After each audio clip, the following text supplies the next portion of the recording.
काम किया। चलिए आपको लेते रहेंगे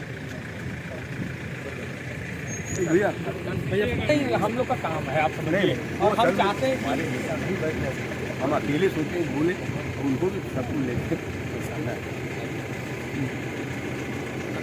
नहीं। ये बताएं कि लोकसभा चुनाव आ रहा है, इस समय आपकी पार्टी अब धीरे धीरे करके प्रत्याशियों की भी घोषणा कर रही है, ऐसे में किन मुद्दों पे आप जाएंगे चुनाव में? देखिए, अभी समाजवादी पार्टी 2024 के चुनाव के लिए 16 प्रत्याशियों की घोषणा किया है।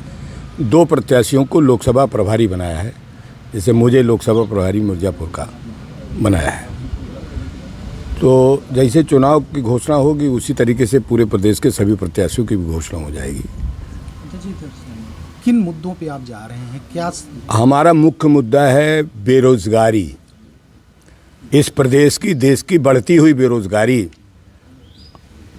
और इस देश के अंदर बढ़ती हुई महंगाई, इस देश के अंदर किसानों की फसलों की लूट, और इस प्रदेश के अंदर और देश के अंदर भारतीय जनता पार्टी द्वारा की जा रही आर्थिक गैर बराबरी और भारतीय जनता पार्टी द्वारा की जा रही सामाजिक विषमता, ये मुख्य मुद्दे हमारे होंगे।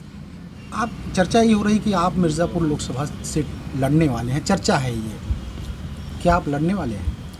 देखिए, हम समाजवादी पार्टी के कार्यकर्ता हैं और पिछले 40-42 साल से हम लोग पब्लिक पॉलिटिक्स में, मैं 3 बार से विधान परिषद का, 18 साल से विधान परिषद का सदस्य हूँ और 2 बार मैं विधानसभा का सदस्य चुना गया।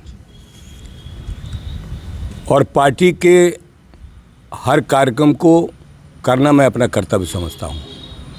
पार्टी ने मुझे लोकसभा का प्रभारी बनाया कि आप जाकर के लोकसभा चुनाव की तैयारी कराएं, और पूरे प्रदेश का मैं संगठन का प्रदेश का अध्यक्ष भी हूँ।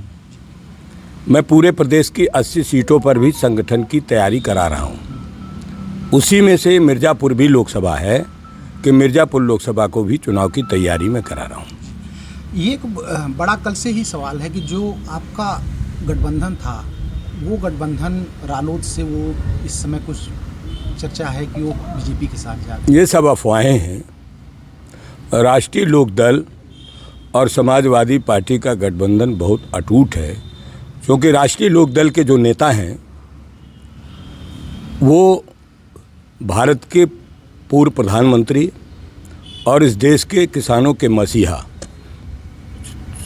चौधरी चरण सिंह जी के पौत्र भी हैं, और चौधरी चरण सिंह के विचारों से वो राजनीति भी कर रहे हैं। हम लोग भी, माननीय अखिलेश यादव जी, स्वर्गीय मुलायम सिंह यादव जी, सब लोग चौधरी चरण सिंह के विचारों पर राजनीति कर रहे हैं। हमारा उनका विचार मिलता है, इसलिए हमें पूरा भरोसा है कि उन और हम सब मिलकर चुनाव लड़ेंगे। लेकिन ये चर्चा अध्यक्ष जी चुनाव के बीच में आ गई, आपका गठबंधन हो गया, आपने 7 सीट उनको दे भी दी है, फिर चुनाव के बीच में बीजेपी की तरफ से गठबंधन आया कि भाई मुलाकात हुई है, वो 4 सीटें मिल रही, वो जा रहे हैं। देखिए, बीजेपी के पास तोड़ने पोड़ने के अलावा, अफवाह फैलाने के अलावा कुछ नहीं है।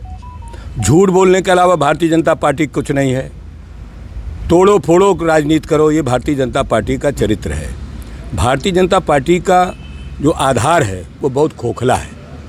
ये इसी तरीके से कभी किसी को तोड़ के, कभी किसी को तोड़ करके काम करते हैं। और ये जो राष्ट्रीय लोकदल के गठबंधन के बारे में अफवाह फैला रहे हैं, ये एकदम निर्मूल है। ये एक बात ये रही कि बहुत दिन हो गए जैन जी, अखिलेश जी एक मंच पे नहीं आए दोनों। जब साझा रैली होंगे, साझा कार्यक्रम बनेंगे, तो माननीय अखिलेश यादव जी और माननीय जैन जी एक साथ दिखेंगे। भविष्य क्या देख रहे हैं आप? आज भरोसा है कि रालोद पे, जैन जी पे, कि वो पूरा भरोसा है कि वो इस देश के महान स्वतंत्रता सेनानी, इस देश के भारत के पूर्व प्रधानमंत्री चौधरी चरण सिंह, जो किसानों के मसीहा थे, उनकी नीतियों को लेकर चल रहे हैं। और चौधरी साहब का पूरा जीवन सामाजिक विषमता को समाप्त करने में, धर्मनिरपेक्ष राजनीति को मजबूत करने में रहा है। तो पूरा भरोसा है कि समाजवादी पार्टी और राष्ट्रीय लोकदल गठबंधन एक साथ काम करेगा।